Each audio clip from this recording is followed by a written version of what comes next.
বিস্ময় বিরূপ পরিস্থিতিতে চোখ কান খোলা রাখাটা এই মুহূর্তে ভীষণ রকম জরুরি দৃষ্টিকে সুস্থ আর চিন্তাকে সচল রাখা। কিন্তু যখন আপনার আমার চোখ ঠিক দেহের ভাষায় বা মনের ভাষায় কথা বলে না, মানে ইচ্ছা থাকলেও দৃষ্টিশক্তির নানাবিধ সমস্যায় সেটা করাটা সম্ভব হয় না, তখন অবশ্যই আমাদের প্রযুক্তির দ্বারস্থ হতে হয় এবং একই সঙ্গে দ্বারস্থ হতে হয় একজন অভিজ্ঞ চিকিৎসকের। দৃষ্টির এমন সব সমস্যার সমাধানে আমাদের চিকিৎসা বিজ্ঞান ও উত্তরোত্তর নানা আবিষ্কারে নিজেকে সমৃদ্ধ করেছে। আজকের আলোচনায় আমরা তেমনি একটি বিষয় নিয়ে আলোচনা করার চেষ্টা করব। সুপ্রিয় দর্শক, সবার জন্য সুস্থ সবল স্বস্তিময় জীবনের প্রচেষ্টায় শুরু করছি RTVর প্রতি সপ্তাহের আয়োজন ঢাকা আই কেয়ার হসপিটাল নিবেদিত সুস্থ চোখ স্বচ্ছ দৃষ্টি অনুষ্ঠান। আজকের আমাদের আলোচনার বিষয় চোখের চিকিৎসায় লেজারের ব্যবহার। আর এই আলোচনায় আমাদের সঙ্গে রয়েছেন প্রখ্যাত চক্ষুরোগ বিশেষজ্ঞ, চোখের ল্যাসিক, ফ্যাকো, গ্লোকোমা ও SMILE specialist, Dhaka eye care হসপিটালের senior consultant doctor Harun Rashid sir. Sir, আপনাকে স্বাগত জানাচ্ছি আমাদের আজকের এই পর্বে। কেমন আছেন স্যার? ভালো আছি, তুমি কেমন আছো? আমি খুব ভালো আছি স্যার। আজকে আমরা আলোচনা করব চোখের চিকিৎসায় লেজারের ব্যবহার নিয়ে। তো এই বিষয়ে যাবার আগে আসলে আমরা জানতে চাইবো যে আসলে লেজার বলতে আমরা কি বুঝি? দেখো, লেজার হচ্ছে একগুচ্ছ শব্দের একটা সংক্ষিপ্ত রূপ বা অ্যাব্রিভিয়েশন। সেই শব্দগুলো হচ্ছে light amplification by stimulated emission of radiation. আচ্ছা, লেজার হচ্ছে এক ধরনের খুব শক্তিশালী আলোক রশ্মি, ভেরি পাওয়ারফুল লাইট রেস। তুমি শুনে অবাক হবে যা দিয়ে একটা শহর পর্যন্ত ধ্বংস করে দেওয়া সম্ভব। আসলে লেজারের ক্ষেত্রে আলোক রশ্মিকে অনেকগুলো তরঙ্গ দৈর্ঘ্যে ভাগ করা হয়। এক একটি তরঙ্গ দৈর্ঘ্য এক একটি নির্দিষ্ট লক্ষ্যবস্তু দ্বারাই শোষিত হয়। আমাদের দৈনন্দিন জীবনে লেজারের ব্যবহার একটি নিত্য নৈমিত্তিক ব্যাপার হয়ে দাঁড়িয়েছে। চলো ছবি দিয়ে আমরা দর্শকদেরকে সেটা বুঝিয়ে দেই।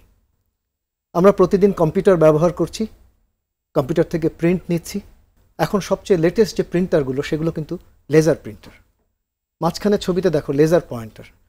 তুমি জানো বিভিন্ন ধরনের ওয়ার্কশপ, সেমিনার, সিম্পোজিয়ামে আমরা লেজার পয়েন্টার ব্যবহার করে থাকি। সবচেয়ে ডান দিকে দেখো বারকোড স্ক্যানার। আমরা যখন কোনো শপিং মলে কোনো পণ্য কিনতে যাই, সেই পণ্যের গায়ে বারকোড থাকে। এমনকি বিভিন্ন প্রতিষ্ঠানে যারা কর্মকর্তা কর্মচারী যারা রয়েছেন তাদের যে আইডি কার্ড থাকে, এমনকি রোগীদেরকেও আমরা যে প্রেসক্রিপশন দিচ্ছি সেখানেও একটা বারকোড থাকে। নিচের ছবিতে দেখো ভয়ঙ্কর একটা ব্যাপার, যুদ্ধক্ষেত্রে, সমরাস্ত্রের ক্ষেত্রে গাইডেড মিসাইল ব্যবহার করে, সেখানেও লেজার প্রযুক্তি। সম্প্রতি লক্ষ্য করো গাজাতে যেভাবে অমানবিকভাবে মানুষের উপর বোমা নিক্ষেপ করা হয়েছে, আমরা এটার তীব্র প্রতিবাদ জানাই। অবশ্যই। এছাড়া বিভিন্ন অনুষ্ঠানে লক্ষ্য করো বিশ্বকাপের উদ্বোধনী এবং সমাপনী অনুষ্ঠানে সেখানে লেজার শো করা হয়, যেখানে সুর এবং ছন্দের তালে তালে দর্শকরা বিমুগ্ধ হয়, উদ্বেলিত হয়। আচ্ছা স্যার, আপনি তো বলছিলেন যে বিভিন্ন কাজে আসলে লেজারের ব্যবহার, চিকিৎসা বিজ্ঞানের কোন কোন শাখায় আসলে লেজার ব্যবহৃত হয়? দেখো, চিকিৎসা বিজ্ঞানে লেজারের ব্যবহার কিন্তু ব্যাপক। আমরা ছবি দিয়ে দর্শকদেরকে বুঝিয়ে দিই। বিশেষ করে মস্তিষ্কের চিকিৎসাতে, নিউরোসার্জারিতে, এমনকি হৃদরোগের চিকিৎসায়। সবচেয়ে ডানে লক্ষ্য করো ডেন্টিস্ট্রিতে, দন্তরোগের চিকিৎসায়। ত্বকের চিকিৎসায় লেজারের ব্যবহার অনেক, যেমন জন্মদাগ, বলিদাগ, অবাঞ্ছিত লোম, সেখানে হেয়ার রিমুভাল করা হয়। এছাড়া অর্থোপেডিক্সে, যেমন PLIDর চিকিৎসাতে, এমনকি নাক কান গলার চিকিৎসাতে, যেমন নাক ডাকার চিকিৎসায়, টনসিলেক্টমি অপারেশনে, এমনকি স্বরযন্ত্রের চিকিৎসাতে, কানের চিকিৎসাতেও লেজার রশ্মি ব্যবহার করা হয়। এছাড়া বিভিন্ন ক্যান্সারের চিকিৎসায়, ধরো জরায়ুর টিউমার, চোখের বিভিন্ন টিউমার রয়েছে, রেটিনোব্লাস্টোমা, করয়েডাল টিউমার, এই সব কিছুতেই আসলে লেজার রশ্মি ব্যবহার করা হয়। আচ্ছা স্যার, তাহলে চোখের কোন কোন রোগে আমরা লেজার ব্যবহার করি? দেখো, চোখের চিকিৎসায় লেজারের ব্যবহার সবচেয়ে বিশাল এবং ব্যাপক। এবং চোখে অনেক ধরনের লেজার আমরা ব্যবহার করি, যেমন argon laser, krypton laser, diode laser, excimer laser, femtosecond laser, অনেক ধরনের লেজার আমরা ব্যবহার করে থাকি। আচ্ছা, তো চোখের আসলে কোন কোন অসুখে এই লেজারগুলো ব্যবহার করা হয় এই সম্পর্কে একটু ধারণা দেবেন? চোখের অনেক রোগের চিকিৎসাতে, বিশেষ করে চোখের পাওয়ারের সমস্যার সমাধানে আমরা যেমন লেজার রশ্মি ব্যবহার করে থাকি। রেটিনার বিভিন্ন অসুখে আমরা ব্যবহার করে থাকি। চোখের গ্লোকোমা রোগের চিকিৎসাতে, নেত্রনালীর চিকিৎসাতেও আমরা লেজার রশ্মি ব্যবহার করে থাকি। আচ্ছা স্যার, আপনি বলছেন যে চোখের পাওয়ারের সমস্যায় লেজার ব্যবহার করা হয়, তো এই সম্পর্কে আপনার কাছে একটু বিস্তারিত জানতে চাইবো। চলো ছবি দিয়ে আমরা দর্শকদেরকে আমরা বুঝিয়ে দিই। তুমি জানো যে আমরা স্বাভাবিকভাবে কিভাবে দেখি। চোখের ভেতরে আলো যখন প্রবেশ করে সেটি স্বাভাবিকভাবে রেটিনাতে আপতিত হয়। যদি রেটিনাতে আপতিত না হয়ে রেটিনার সামনে আপতিত হয়, সেই কন্ডিশনকে আমরা বলি মায়োপিয়া। আর যদি রেটিনার পেছনে আপতিত হয় সেই কন্ডিশনকে বলি হাইপারমেট্রোপিয়া। নিচে ডান দিকে ছবিতে লক্ষ্য করো অ্যাস্টিগম্যাটিজম, সেখানে আলো রেটিনার সামনে একটি বিন্দুতে কেন্দ্রীভূত না হয়ে যদি সরল রেখায় আপতিত হয় সেটাকে বলে অ্যাস্টিগম্যাটিজম বা সিলিন্ডার পাওয়ারের সমস্যা। এর পরের ছবিতে দেখব এই 3 ধরনের পাওয়ারের সমস্যা সারবার জন্য আমরা প্রায়শই যেটি করে থাকি চশমা ব্যবহার করে থাকি এবং বিকল্প হিসেবে কন্ট্যাক্ট লেন্স ব্যবহার করে থাকি। কিন্তু চশমা এবং কন্ট্যাক্ট লেন্স যেহেতু নির্ভরশীলতা, সেই জন্য আমরা এখন লেজার প্রযুক্তি ব্যবহার করছি, যেটাকে বলে লেজার ভিশন কারেকশন। এবং সেই লেজার ভিশন কারেকশনেরও আবার এর পরের ছবিতে আমরা দেখব।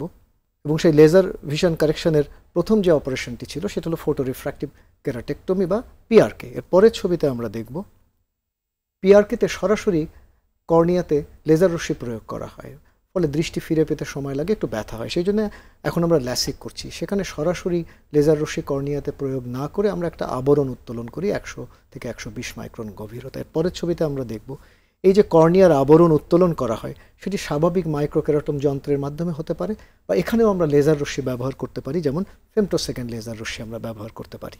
এর পরের ছবিতে আমরা দেখব অর্থাৎ ল্যাসিকের ক্ষেত্রে এই যে ফেমটোসেকেন্ড লেজার রশ্মি ব্যবহার করে আমরা যে আবরণটা উত্তোলন করলাম বা মাইক্রোকেরাটম যন্ত্র দিয়ে, কিন্তু পাওয়ার কিন্তু সারতে হবে এই এক্সাইমার লেজার দিয়ে। এবং তুমি শুনে অবাক হবে যে 1 পাওয়ার সারতে মাত্র সময় লাগে 1.4 সেকেন্ড, অর্থাৎ কারো যদি 10 পাওয়ার থাকে সেটা সারতে কিন্তু সময় লাগবে মাত্র 14 সেকেন্ড। এর পরের ছবিতে আমরা দেখব অর্থাৎ মাইক্রোকেরাটম ল্যাসিকে কি হচ্ছে, মাইক্রোকেরাটম যন্ত্রের মাধ্যমে আমরা 100 থেকে 120 মাইক্রন গভীরতায় একটা আবরণ উত্তোলন করে এক্সাইমার লেজার রশ্মি দিচ্ছি। এর পরের ছবিতে আমরা দেখব ফেমটোল্যাসিক, সেখানে কি হচ্ছে, সেখানে দুটো লেজার মেশিন। বাম দিকে লক্ষ্য করো, একটি হচ্ছে ফেমটোসেকেন্ড লেজার মেশিন যেটা দিয়ে আমরা কর্নিয়ার আবরণ উত্তোলন করি, এবং ডান দিকের ছবিতে লক্ষ্য করো এক্সাইমার লেজার রশ্মি যেটা দিয়ে আমরা পাওয়ারটা সারছি। অর্থাৎ দুটো লেজার মেশিন দিয়ে কিন্তু আমরা এখন ফেমটোল্যাসিক করি। এর পরের ছবিতে আমরা দেখব এটাও ফেমটোল্যাসিকের ছবি। লক্ষ্য করো সেখানে পুরোনো দিনের যে লেজার রশ্মিগুলো ছিল সেগুলো ব্রড বিম আস্ত লেজার, কিন্তু এখন চিকন লেজার রশ্মি মাত্র 1.4 মাইক্রন। ফেমটোল্যাসিকের ক্ষেত্রে চিকন যে লেজার রশ্মি আছে সেটা উড়ে উড়ে চোখের কর্নিয়াতে আপতিত হয় এবং অতি দ্রুত পাওয়ার সারাতে আমাদের সাহায্য করে। এর পরের ছবিতে আমরা দেখব সবচেয়ে লেটেস্ট প্রযুক্তি সংযোজিত হয়েছে, সেটা হলো স্মাইল। এক্ষেত্রে আমরা শুধুমাত্র ফেমটোসেকেন্ড লেজার ব্যবহার করে থাকি এবং একটি মাত্র ভিসুম্যাক্স মেশিন রয়েছে। আমরা বলেছি ফেমটোসেকেন্ড লেজার একটা কাটিং লেজার, অর্থাৎ স্মাইলের ক্ষেত্রে দুটো প্লেনে কাটা হয়, ফলে মাঝখান দিয়ে একটা লেন্টিকিউল বা একটা মিনি লেন্স তৈরি হয়, সেটাকে আমরা ফরসেপ দিয়ে বের করে নিয়ে আসি আর পাওয়ারটা ভালো হয়ে যায়।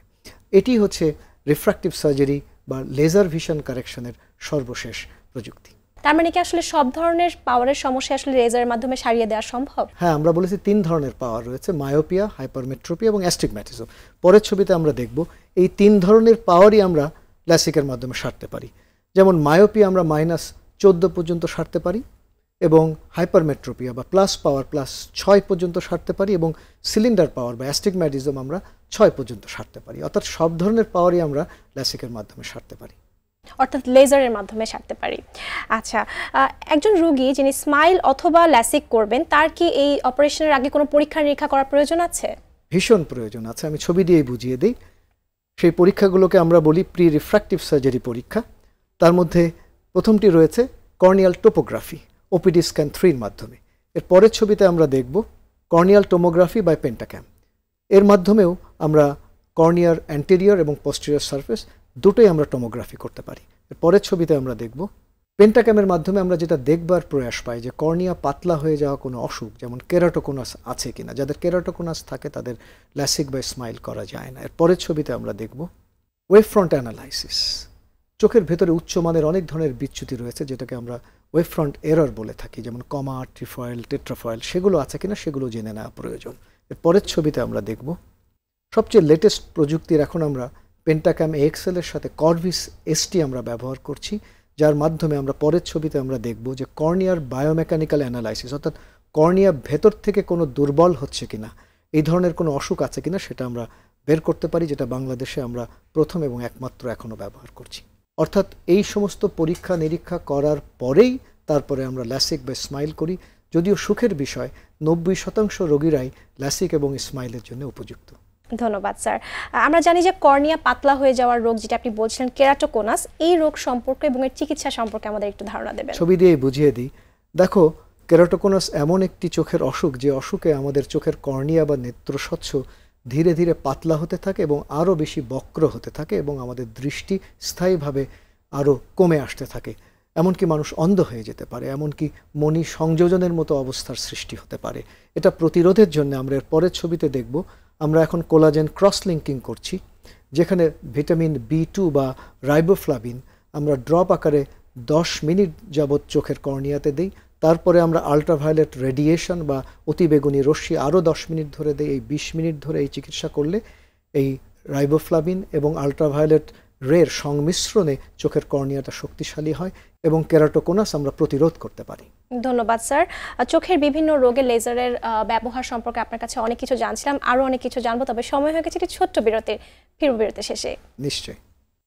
দর্শক, চোখের চিকিৎসায় লেজারের ব্যবহার এই নিয়ে ঢাকা আই কেয়ার হসপিটাল সুস্থ চোখ স্বচ্ছ দৃষ্টি অনুষ্ঠানের এই পর্বে আলোচনা করছেন স্বনামধন্য চক্ষুরোগ বিশেষজ্ঞ, ঢাকা আই কেয়ার হসপিটালের সিনিয়র কনসালটেন্ট, চোখের LASIK, phaco, glaucoma, smile specialist doctor Harun Rashid sir. আলোচনার পরবর্তী অংশে ফিরব সংক্ষিপ্ত সময় বিরতি শেষে, সঙ্গেই থাকবেন।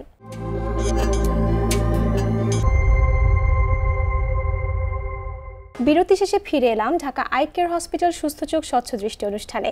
চোখের চিকিৎসায় লেজারের ব্যবহার নিয়ে আজকের আলোচনায় সঙ্গে রয়েছেন দীর্ঘদিনের সুপরিচিত ও অভিজ্ঞ চিকিৎসা ব্যক্তিত্ব, ঢাকা আই কেয়ার হসপিটালের সিনিয়র কনসালটেন্ট, চোখের ল্যাসিক, ফ্যাকো, গ্লোকোমা ও SMILE specialist doctor Harun Rashid sir. ফিরব আলোচনায়। বিরতিতে যাবার আগে আপনি বলছিলেন যে চোখের বিভিন্ন রোগে আসলে আমরা লেজার ব্যবহার করি, তো আসলে রেটিনার কোন কোন রোগে আমরা লেজার ব্যবহার করি যদি একটু বলতেন। আমি ছবি দিয়ে বুঝিয়ে দিই। দেখো, ডায়াবেটিসের কারণে রেটিনাতে রক্তক্ষরণ হয়, চর্বি জমে, আমিষ জমে। সেই রক্তক্ষরণ বন্ধে যেমন লেজার রশ্মি ব্যবহার করি, আবার বিভিন্ন কারণে আমাদের রেটিনার যে কেন্দ্রীয় শিরা এবং শাখা শিরা রয়েছে সেগুলো বন্ধ হয়ে যায়। তার চিকিৎসাতে এমনকি নিচের বাম দিকের ছবিতে লক্ষ্য করো উচ্চ রক্তচাপ জনিত যে রক্তক্ষরণ হয়, বা নিচের মাঝখানে ছবিতে লক্ষ্য করো যে রেটিনাতে ছিদ্র হয়ে গেলে, রেটিনার টিয়ার হলে, ব্রেক হলে, রেটিনার ডিট্যাচমেন্ট হয়ে গেলে লেজার রশ্মি প্রয়োগ করা লাগে। এমনকি অপরিণত শিশুদের চোখে যে রেটিনোপ্যাথি অফ প্রিম্যাচিউরিটি হয়, তার চিকিৎসাতেও আমরা লেজার রশ্মি ব্যবহার করে থাকি। এর পরের ছবিতে আমরা দেখব, লক্ষ্য করো এখানে রেটিনাতে সূক্ষ্ম সূক্ষ্ম যে সাদা সাদা স্পটগুলো, এগুলো হলো লেজার স্পট। এই সমস্ত জায়গাতে লেজার রশ্মি প্রয়োগ করা হয়েছে। এখানে যেভাবে দেখানো হয়েছে এটাকে বলে প্যান রেটিনাল ফটোকোয়াগুলেশন, অর্থাৎ পুরো রেটিনাতে লেজার রশ্মি দেওয়ার প্রয়োজন হয়েছে, মাঝখানে রেটিনার কেন্দ্র বা ম্যাকুলা ব্যতীত। ধন্যবাদ স্যার। অর্থাৎ আমরা দেখছিলাম যে আসলে লেজার রশ্মির ব্যবহার তো আসলে অপরিসীম, কিন্তু এই লেজার রশ্মি ব্যবহারের কোনো ক্ষতি হতে পারে কিনা বা কোনো সাইড ইফেক্ট বা পার্শ্ব প্রতিক্রিয়া আছে কিনা? না, কোনো পার্শ্ব প্রতিক্রিয়া নেই। এই কারণেই আমরা বলেছি যে লেজারের ক্ষেত্রে আলোক রশ্মিকে অনেকগুলো তরঙ্গ দৈর্ঘ্যে ভাগ করা হয় এবং এক একটি নির্দিষ্ট তরঙ্গ দৈর্ঘ্য এক একটি নির্দিষ্ট লক্ষ্যবস্তু দ্বারা শোষিত। অর্থাৎ যেখানে যেখানে লেজার রশ্মি প্রয়োগ করা হচ্ছে সেখানেই সেখানে তার কার্যকরী প্রভাব থাকবে, তার আশেপাশের টিস্যু বা কলা কোনো ড্যামেজ হবে না। তবে এখানে একজন অভিজ্ঞ লেজার সার্জনের প্রয়োজন, তা না হলে একটা পার্শ্ব প্রতিক্রিয়া হতে পারে। আচ্ছা স্যার, আমাদের যেসব রোগীরা আছে যারা ডায়াবেটিসের কারণে রেটিনার জটিলতায় ভুগছেন, তাদের ক্ষেত্রে কতদিন পর পর আসলে চোখ দেখানো জরুরি? যাদের ডায়াবেটিস রয়েছে তাদের প্রতি বছর একবার চোখ পরীক্ষা করা উচিত। যাদের ডায়াবেটিক রেটিনোপ্যাথি প্রাথমিক পর্যায়ে রয়েছে তাদের প্রতি 6 মাস পর পর চোখ পরীক্ষা করা উচিত। যাদের ডায়াবেটিক রেটিনোপ্যাথি অগ্রসরমান অবস্থায় রয়েছে তাদের প্রতি 3 মাস পর পর চোখ পরীক্ষা করা উচিত।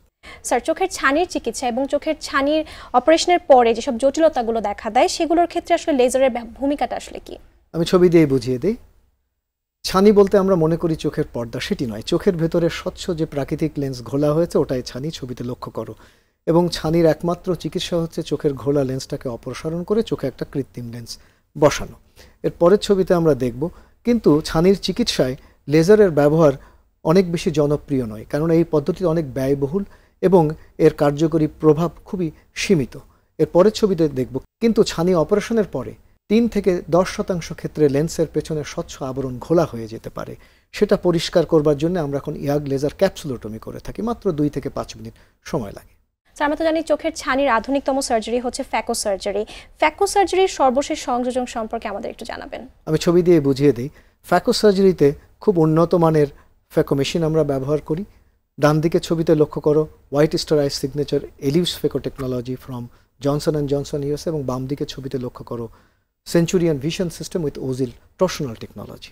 এর পরের ছবিতে আমরা দেখব খুব উন্নত মানের মাইক্রোস্কোপ, লুমেরা 700 মাইক্রোস্কোপ, যার সাথে যোগ হয়েছে Callisto eye digital markerless solution. এর পরের ছবিতে আমরা দেখব আইওএল মাস্টার 700।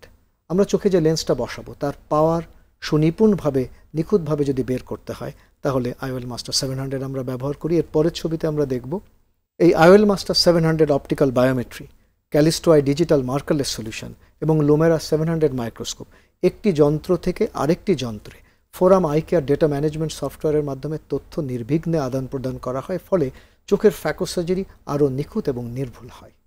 স্যার, আপনি বলছিলেন যে আসলে ফ্যাকো সার্জারিতে লেন্স ব্যবহার করা হয়, একটি কৃত্রিম লেন্স আমরা আসলে চোখের ভিতরে প্রতিস্থাপন করি। কি কি ধরনের লেন্স আসলে ব্যবহার করা হয়? দেখো, একসময় আমরা বলতাম লেন্স দু ধরনের, শক্ত লেন্স এবং নরম লেন্স, কিন্তু এখন ফ্যাকো সার্জারির সব লেন্সগুলোই আমরা নরম লেন্স বসাই, কারণ সেখানে মাত্র 2 মিলিমিটার ছিদ্রের প্রয়োজন হয়।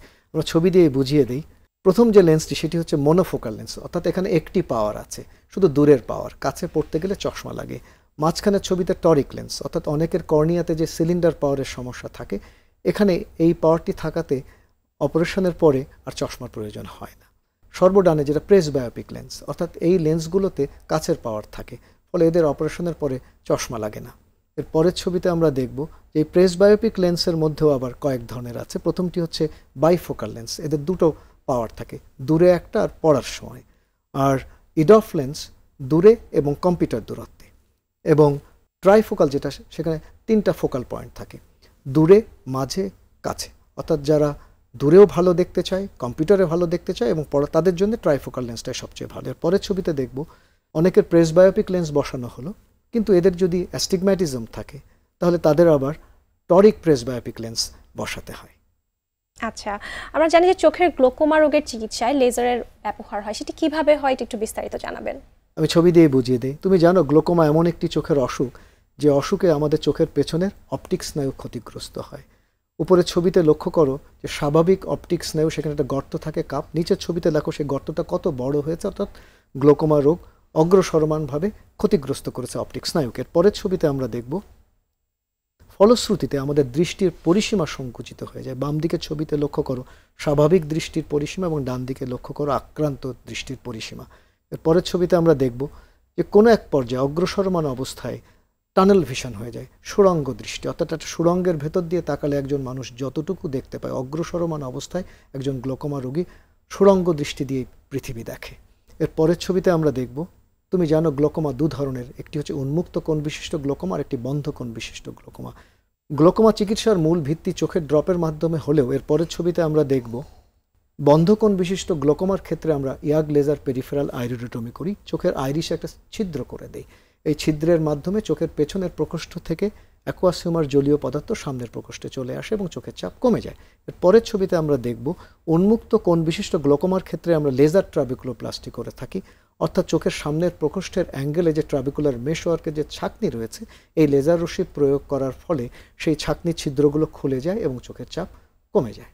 ধন্যবাদ স্যার। আমরা জানি যে নেত্রনালীর প্রদাহ বা ক্রনিক ড্যাক্রায়োসিস্টাইটিস, এই রোগের চিকিৎসাও কিন্তু লেজার ব্যবহার হয়, সেই সম্পর্কে একটু জানাবেন? আমি ছবি দিয়ে বুঝিয়ে দিই।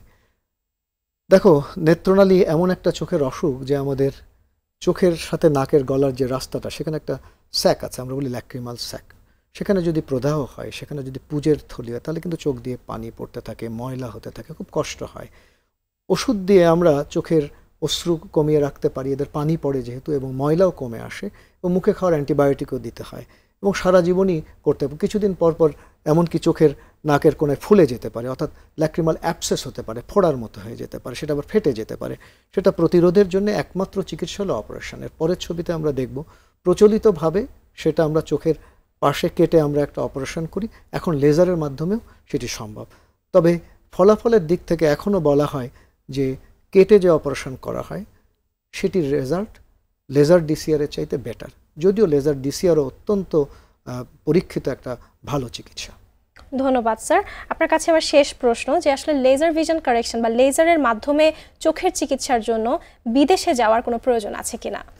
দেখো, আমাদের দেশে সব ধরনের লেজার মেশিন রয়েছে, আমাদের সব ধরনের ফেমটোসেকেন্ড লেজার, আমরা এখন ফেমটোল্যাসিক করছি, স্মাইল করছি, রেটিনার রক্তক্ষরণ বন্ধে আমরা সবচেয়ে ভালো উন্নত প্রযুক্তি লেজার রশ্মি ব্যবহার করছি। আমাদের দক্ষ অভিজ্ঞ ল্যাসিক সার্জন রয়েছে, স্মাইল সার্জন রয়েছে। সুতরাং কোনো বিবেচনায় আমি মনে করি না যে আমাদের দেশের মানুষকে লেজার চিকিৎসার জন্য বিদেশে যাওয়ার প্রয়োজন আছে, এবং আমাদের কষ্টার্জিত যে বৈদেশিক মুদ্রা রয়েছে সেগুলো আমাদের দেশেই রাখা উচিত। ধন্যবাদ স্যার। আজকে আসলে অনেক কিছু শুনলাম আমরা আপনার কাছে, চোখের চিকিৎসায় লেজারের ব্যবহার সম্পর্কে আরও অনেক কিছু শুনতাম, কিন্তু সময় স্বল্পতার কারণে আমাদের আজকে এখানেই শেষ করতে হচ্ছে অনুষ্ঠান। আপনি অনেক ভালো থাকবেন, আপনার সুস্থতা কামনা করছি। তোমাকেও ধন্যবাদ, RTVর সকল দর্শক এবং RTVকেও ধন্যবাদ। দর্শক, যে কোনো চিকিৎসা মানে কোনো না কোনো প্রযুক্তির ব্যবহার, চোখের চিকিৎসাও তার ব্যতিক্রম নয়। এক্ষেত্রে চোখের চিকিৎসায় লেজারের ব্যবহার কতটা কার্যকর এবং কী উপায়ে সেটি করা যেতে পারে তাই নিয়েই আলোচনা করার চেষ্টা করেছি ঢাকা আই কেয়ার হসপিটাল নিবেদিত আজকের সুস্থ চোখ স্বচ্ছ দৃষ্টি অনুষ্ঠানে। আমাদের এই আলোচনা চোখের চিকিৎসায় লেজারের ব্যবহারে যথেষ্ট কার্যকর ভূমিকা রাখবে, সেটিই আমাদের প্রত্যাশা। আর তাই সব শেষে সবার জন্য সুস্থ সবল নিরাপদ দৃষ্টিশক্তি ও আলোকিত জীবনের প্রত্যাশায় আসছে সপ্তাহের জন্য আপনাদেরকে আমন্ত্রণ জানিয়ে আজ বিদায় নেব। সবার জন্য শুভকামনা।